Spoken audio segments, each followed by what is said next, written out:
This is the Here's the Deal podcast, the Max Baker Jr. story, and we are sitting here in the big blue bus with Max Baker Jr., and JeffBrownen is behind the driver's seat so we don't crash. And we are here with special guests BradWhite and the one and only EddieTrunk.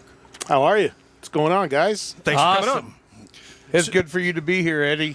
Thank you. Good to see you. Good to see you always. So because we didn't prep you really, what we are doing is a Rocklahoma special because in 2007, Rocklahoma was such a big deal, and it is still going to this day. And so wanted to have you guys on to kind of tell the story about How we met. how you met, but the beginnings of Rocklahoma and what it was like before that first one started. Well, for me, it's a pretty funny story because I didn't know anybody in Oklahoma. I didn't know anything about anything, and I got an email sent to me through my website, and I think it was from Brad. No, it was from me. From Max, somebody. Yeah. And they said, hey, would you be interested in hosting this thing we're doing, and we're going to put this big festival. It's going to be like Woodstock for 80s bands, and we want you to come out and host it. And I didn't know if it was legit because, you know, I get hit up with stuff all the time, and people are quacks, and it doesn't work out, or it's not real. So I didn't know. And then I was like, oh, well, send me more details. And he said, well, we're going to do a press conference to announce it at the Whiskey in L.A. And they said, would you come host the press conference? And I'm like, well, what's the worst that could happen? I get a free flight and hotel room in L.A., see some friends, and go back if it doesn't work out. At this point, I know nothing. 80s bands are playing small clubs and bars because the casino circuit didn't really exist. Well, I hate to tell you they still are, but if we're being honest, they still are. Let's be honest. But, they were smaller. We'll say smaller. And so this was, for all of us here in Oklahoma, we were excited, but we were also thinking, how are these 80s bands going to draw this many people to a field in Pryor, Oklahoma?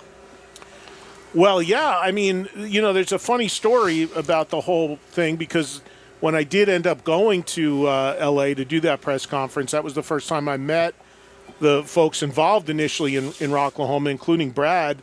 And they showed me the initial lineup, and there's a pretty funny story about that because I was like, this lineup ain't going to draw any people. And they're like, what are you talking about? and Brad gets up and walks down, leaves, and I go, where are you going? He goes, back to my room to book some more bands. And I didn't know who I was talking to. I didn't know anybody at the time. You know, and the thing of it was he called me mad and said, man, I was at Amoeba, you know, doing records, and he's like, this Eddie guy up here, he just told the people that nobody's going to show up at this festival.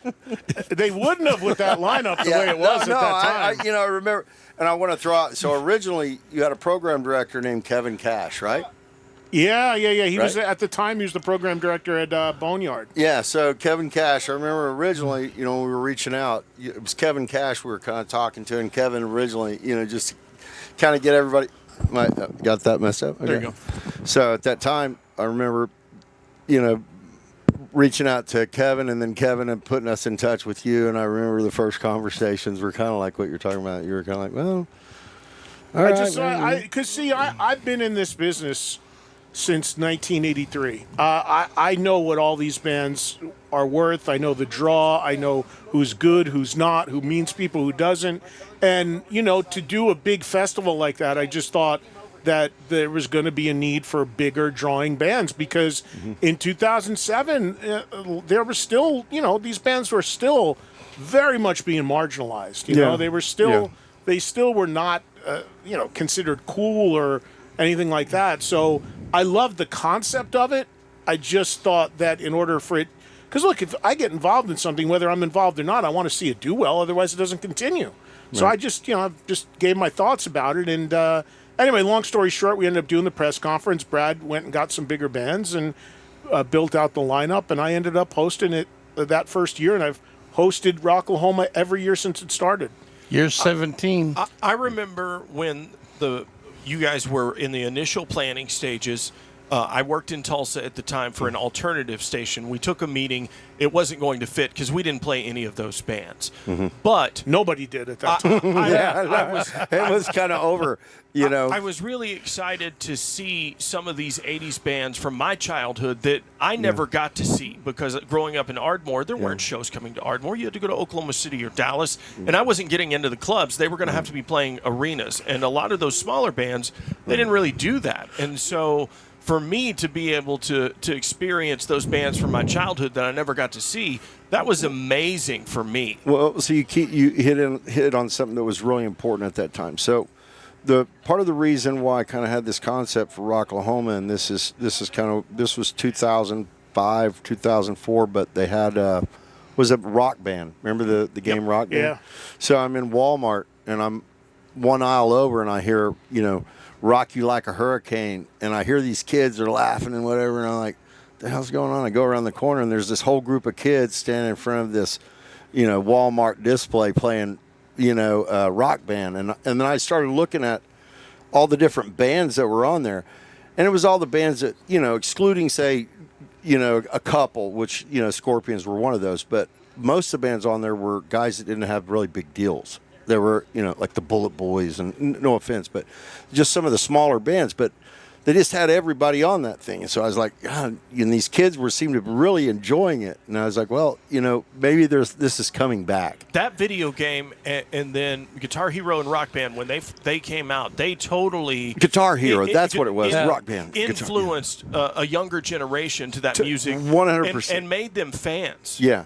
So that was kind of, when the whole concept was coming together, Dave Ginke and at that time, Mark Niesel had reached out to me, and they had this festival grounds up there that we knew about because we were doing shows. We were doing country. Well, we were doing Country shows. Fever was the name of the festival. Yeah. And they were doing shows right down the road from us. We had the Buffalo Run. In Miami, Oklahoma. Right. So, they come to us and they said, hey, we got this one band, and they had Poison. And they build this, you want to build this show? And I said, I'll build it, but I want to build an 80s fest. I got the name for it. I got everything for it. Just let me loose. And literally, we sat down. He had a crate full of albums, and I'm thumbing through these albums, and I'm like, oh, yeah, that would be great. And I was like, you know how to get a hold of these guys? And he calls Chip just out of the blue. Hey, Chip, you know how to get all this guy? You know how to get all that guy? And we just started literally... We built from the bottom up, really.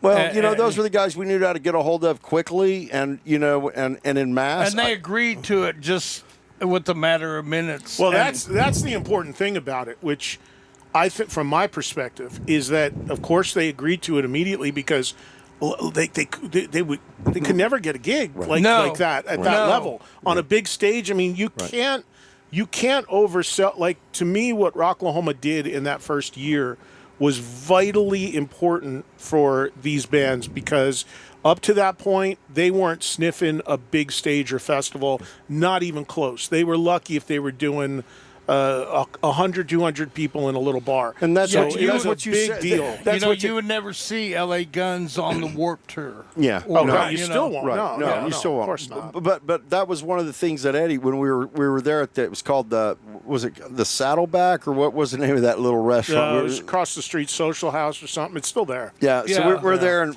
there's like 10 or 15 people all around this table. And I was telling them earlier, there the first Rocklahoma, they had probably 15 investors to try to get this thing off the ground, and a lot of these people were literally like, it was everything they had were invested in this. So we're sitting around, and Eddie comes in, and he didn't know. I didn't know anybody. I didn't know that he didn't know at that time, but I was just being honest. And he's like, yeah, man, and he and I are chatting. He goes, dude, if this was in New York, or where I do stuff and go see, he goes, I don't think it would do like 60 people. And I was being truthful because, and I know faces. I mean, dude, they not just good. It was not good. I was like, holy shit, man, they're gonna choke me. But it was important to say that because at that time, that what I saw in that paper was not what that first show ended up being. He went back and worked on it. But the thing is, I wasn't just saying that for any reason except for that, A, it was true, in my opinion. And B, I wanted to see the thing succeed, and I knew it couldn't like that. And I knew what the draw was for those bands because I don't say this to boast, but again, I got into this business in '83. I've watched the arcs of these bands. To this day, I know who means people, who doesn't, who's a good band, who's not, who has original members, who doesn't. And at that time, I mean, the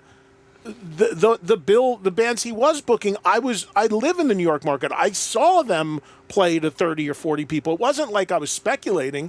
I saw it. I got the calls from the promoters locally saying, "Can you give away 200 tickets? Oh my God, this band just sold 15 hard tickets. I'm dying." So I was just looking to protect these guys and give them my insights, and it all worked out in the end, though. It came did. together great. And again, so when Eddie, clear things up there, and when I got back to the hotel, Eddie's on the elevator going up, and I'm going down. He catches me on the elevator. He goes, "Dude, I just want to tell you, I didn't know anybody in the room. I didn't. I'm fucking sorry." I didn't mean to get him in trouble. And he's like, we'll see how this goes, and like I was telling you guys earlier when I was talking, I was watching this little, I was watching the results for Rocklahoma, and when we got on a plane coming out, Google results. Yeah, the Google results, and it was like 80. And then, when I got there after this little deal, I went up to my room, and it was like maybe 800. And I was like, wow, people are, it's jumped up. It's interesting. That jumped up considerably. But and then we got on the plane. Well, no, the next day we did the press conference, and everybody kind of showed up. And